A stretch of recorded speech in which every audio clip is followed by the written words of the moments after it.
Cosmetics, serum या फिर unnatural तरीके से खुद को खूबसूरत बनाने वाले इस वीडियो को ना देखें, क्योंकि इस वीडियो को देखने से वे गहरे सदमे में आ सकते हैं और ये सिर्फ एक कहानी ही है। इसमें एक खूबसूरत औरत को दिखाया जाता है जो और भी खूबसूरत होने के चक्कर में कुछ ऐसी बन जाती है।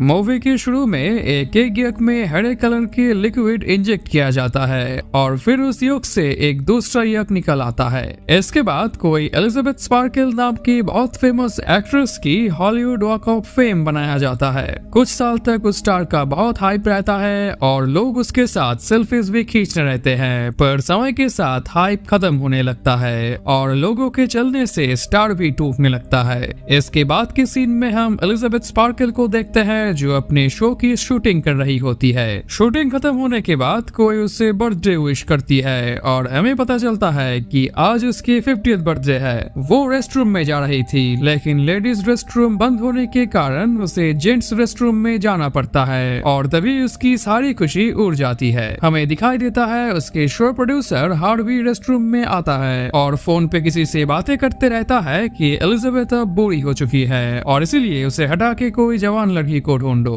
अब एलिजाबेथ बहुत अपसेट हो जाती है और घर जाते वक्त उसे दिखाई देता है कि उसकी टूथपेस्ट के एड वाले बोर्ड को भी हटाया जा रहा है और ये देखते देखते उसकी एक्सीडेंट हो जाता है। हमें दिखाई देता है उसी दिन ही उसे हॉस्पिटल से डिस्चार्ज कर दिया जाता है क्योंकि उसे कोई भी सीरियस चोट नहीं आया था। इसके बाद हाथों में अजीब सा निशान वाला एक नर्स उसकी स्पाइन चेक करता है और फिर उसके कोट लौटा के उसे डिस्चार्ज कर देता है। हॉस्पिटल से बाहर आने के बाद एलिजाबेथ जैसे ही कोट के पॉकेट में हाथ डालती है उसे कुछ मिलता है। उसे दिखाई देता है कागज में मुड़े एक पेन ड्राइव और कागज में लिखा है कि इसने मेरी जिंदगी बदल दी। ये पेन ड्राइव उस नर्स ने रखा था जिसके हाथों में वो अजीब सा निशान था। खैर, अचानक फ्रेड नाम के एक आदमी एलिजाबेथ से मिलता है जो अपने आप को एलिजाबेथ के स्कूल का दोस्त बताता है और कहीं मिलने के लिए पूछता है। वो उसे अपना कॉन्टेक्ट नंबर लिख के देता है और चला जाता है। इसके बाद घर आके एलिजाबेथ वो पेन ड्राइव प्ले करती है और हमें दिखाई देता है द सब्सटेंस नाम के एक सीरम का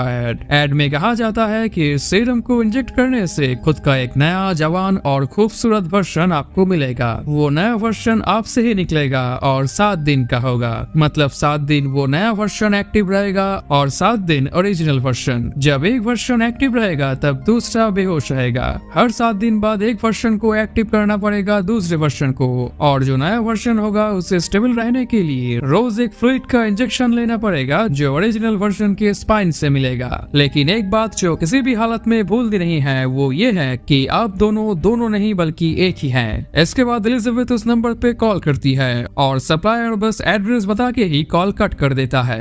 अगले सुबह अखबार में उसे दिखाई देता है कि उसके जगह 18 से 30 साल उम्र की लड़की की खोज चल रही है और इसे देख के वो बहुत दुखी हो जाती है। अखबार के नीचे उसे एक लेटर एनवेलप मिलता है जिसमें से 503 नंबर लिखा एक कार्ड मिलता है। वो उस कार्ड को लेके फोन पे बताया गया एड्रेस पे जाती है जो एकदम सुनसान सा बेकार एक जगह होता है। उसे एक छोटा सा शटर मिलता है जिसके पास वो कार्ड टच करने से शटर हाफ खुलता है। वो अंदर घुसती है और इसके बाद एक लॉकर रूम उसे मिलता है। हमें दिखाई देता है 503 नंबर की लॉकर से उसे एक बॉक्स मिलता है। घर आके वो बॉक्स को ओपन करती है जहाँ उसे मिलता है कुछ पैकेट्स। एक में लिखा है एक्टिवेटर और उसमें एक सीरम और सिरिंज है। दूसरे पैकेट में लिखा है स्टेबलाइजर जो कि स्पाइन से फ्लूइड निकलने वाला इंजेक्शन है। तीसरे में लिखा है स्विच जिसमें 2 पाइप है जो कि दोनों वर्जन में ही निडल के थ्रू लगेगा और लास्ट में थे 2 फूड के पैकेट। एक थे मैट्रिक्स यानी ओरिजिनल बॉडी के लिए और दूसरा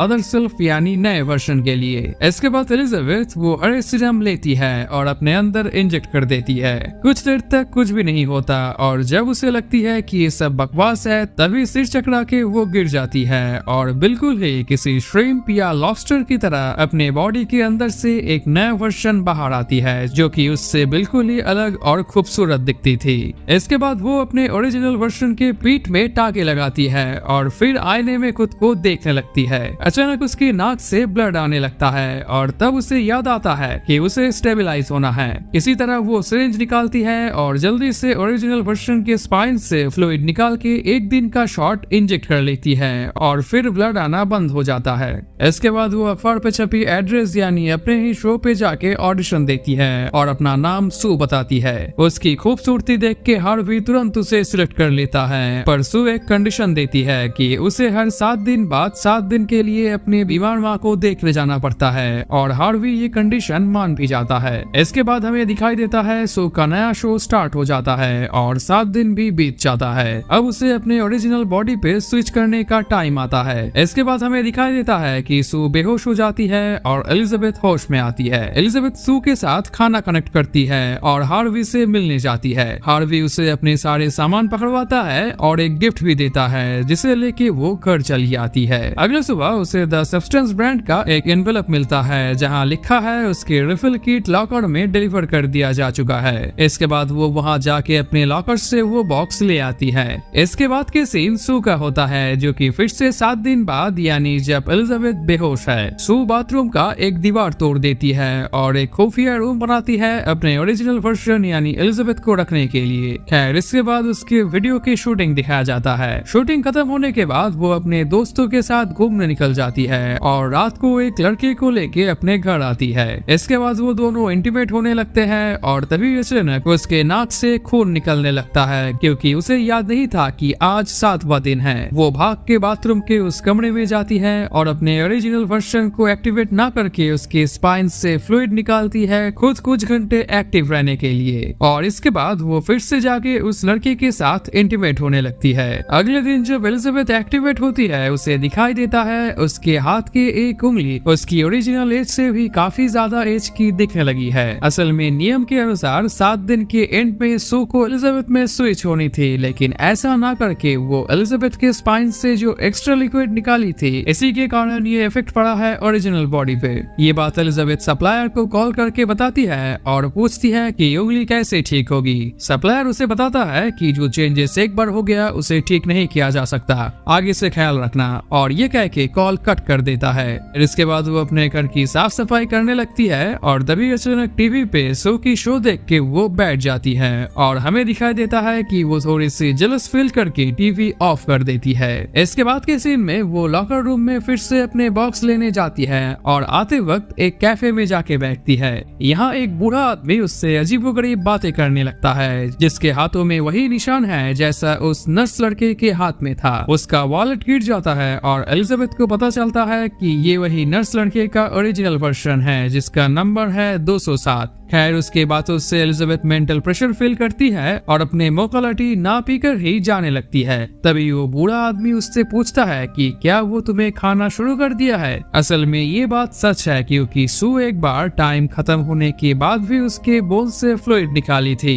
खैर एलिजाबेथ घर चली आती है और फ्रेड नाम के उस आदमी को कॉल करती है जो उसे अपना नंबर दिया था। इसके बाद एलिजाबेथ तैयार होने लगती है क्योंकि वो फ्रेड के साथ मिलने जाने वाली है। मिरर पे वो अपने आप को सू से कंपेयर करने लगती है और बार बार मेकअप में कुछ न कुछ बढ़ाने घटाने लगती है। वो ये इसलिए कर रही थी क्योंकि अपने घर के सामने सू की बिलबोर्ड पे उसकी खूबसूरती देख के जेलस फील कर रही थी और आखिर में वो अपने मेकअप पोंछ लेती है और ना जाने का डिसीजन लेती है। हमें दिखाई देता है कि उसके इंतजार में फ्रेड मैसेज करता ही जा रहा है। इसके बाद के सीन में हम सू को शूटिंग करता हुआ देखते हैं जहाँ शूटिंग के दौरान उसके बैग से एक बड़ा लंप निकल आता है। इसके बाद वो रेस्टरूम में जाके नावी से उस लंप को बाहर निकल के देखती है कि एक चिकन लेग पीस है और अचानक उसकी नींद खुलती है। मतलब ये एक सपना था जो सू एक्टिवेट होने से ठीक पहले देख रही थी। एक्टिवेट होने के बाद रूम में आके उसे दिखाई देता है कि पूरे रूम में खाना पड़ा हुआ है जिसमें चिकन भी थी। उसे पता चलता है कि उसके ओरिजिनल वर्जन बहुत ही बैड लाइफस्टाइल लीड करने लगी है।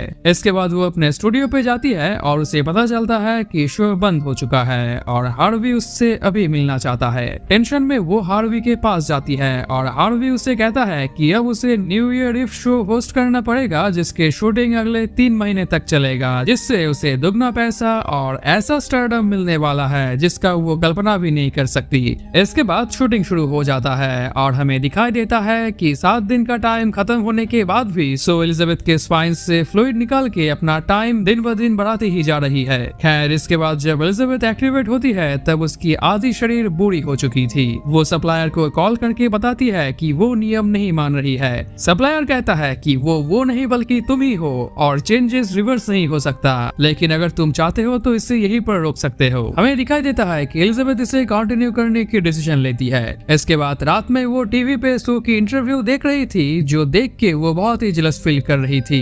ये सभी लोग जानते थे कि सू एलिजाबेथ स्पार्कल की रिप्लेसमेंट के तौर पे इंडस्ट्री में आई थी और शो की होस्ट जब एलिजाबेथ स्पार्कल के बारे में उसे पूछता है तब वो अपमानजनक रिप्लाई देती है, जिससे एलिजाबेथ इतना गुस्सा हो जाती है कि टीवी पर और वो बिलबोर्ड जिस खिड़की से नजर आती थी उस पे अंडा मार मार के अखबार से पूरा विंडो कवर कर देती है। वो गुस्से में हार्वी के दिए हुए गिफ्ट ओपन करता है जो कि एक कुकिंग रेसिपीज का बुक था और वो देख के अजीबोगरीब अनहेल्दी फूड बनाने लगती है और पूरे घर को बहुत गंदा कर देती है। इसके बाद जब सू एक्टिवेट होती है तब वो घर के हालात देख के बहुत गुस्सा हो जाती है और शूटिंग के लिए जो 3 महीना लगेगा उसके लिए एलिजाबेथ के स्पाइन से अगले 3 महीने का फ्लूइड निकाल लेती है। खैर, देखते ही देखते 3 महीना ऑलमोस्ट खत्म हो जाता है और न्यू ईयर इव शो के पिछले दिन जब वो अपने बॉयफ्रेंड के साथ टाइम स्पेंड कर रही थी तब अचानक उसकी तबीयत बिगड़ने लगता है। वो भाग के बाथरूम में जाती है स्टेबलाइजर शॉट लेने के लिए, पर सारे शॉट खत्म हो चुका है और अब जब वो एलिजाबेथ के स्पाइन से फ्लूइड निकालने जाती है तब ब्राउन कलर के फ्लूइड आने लगता है, जिसका मतलब यह है कि फ्लूइड खत्म हो चुका है। वो सप्लायर को कॉल करती है और उसे पता चलता है कि फ्लूइड दोबारा बनने तक उसे ओरिजिनल वर्जन पे स्विच करना होगा फिर से 7 दिन के लिए, और मजबूरन वो वही करती है। हमें दिखाई देता है एलिजाबेथ बहुत बूढ़ी हो चुकी है और उसके पूरा शरीर बुरे तरह से डिफॉर्म हो चुका है। इधर सू के बॉयफ्रेंड जब बाथरूम के पास आता है तब एलिजाबेथ की चीख सुन के वो तुरंत भाग जाता है। इसके बाद एलिजाबेथ सप्लायर को कॉल करती है और कहती है कि वो ये सब ही रोकना चाहती है और अगले दिन उसके लॉकर रूम से टर्मिनेशन सीरम वाला इंजेक्शन ले आती है। घर आके वो सू को टर्मिनेशन इंजेक्शन लगा ही रही थी कि आधी इंजेक्ट करके रुक जाती है सू बनी उस शरीर की फेम को सोचकर, और वो फिर से उसे जगाने की कोशिश करती है, लेकिन कुछ भी ना होते हुए देखकर वो स्विच करने वाली निडल उसकी छाती में लगा देती है और सू एक्टिवेट हो जाती है। एक्टिवेट होकर जब सू टर्मिनेशन सीरीज देखती है तब वो समझ जाती है कि एलिजाबेथ उसे मारने वाली थी और वो गुस्से में एलिजाबेथ को इतना मारती है कि वो मर जाती है। एलिजाबेथ मर जाने के बाद उसे एहसास होता है कि उससे बहुत बड़ी गलती हो गई है क्योंकि वही उसकी ओरिजिनल वर्जन थी।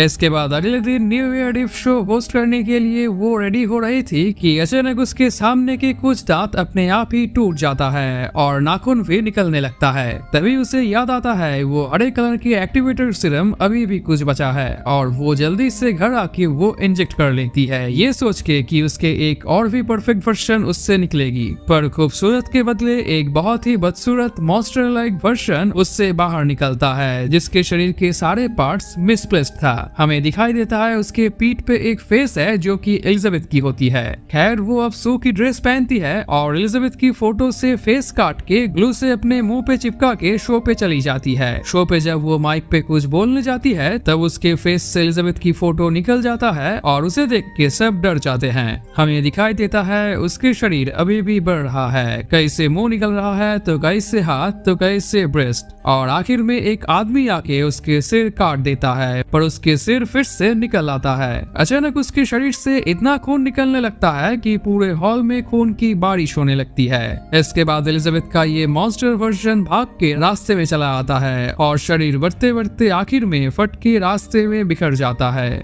हमें दिखाई देता है उस शरीर पे एलिजाबेथ का जो फेस था वो रेंगते हुए उसके वॉक ऑफ फेम पे स्टार पे आके रुक जाती है और थोड़ी देर में पिघल जाती है। अगले सुबह वॉक ऑफ फेम साफ करने वाला उस स्टार को साफ कर देता है और यहीं पे ये मूवी खत्म हो जाती है।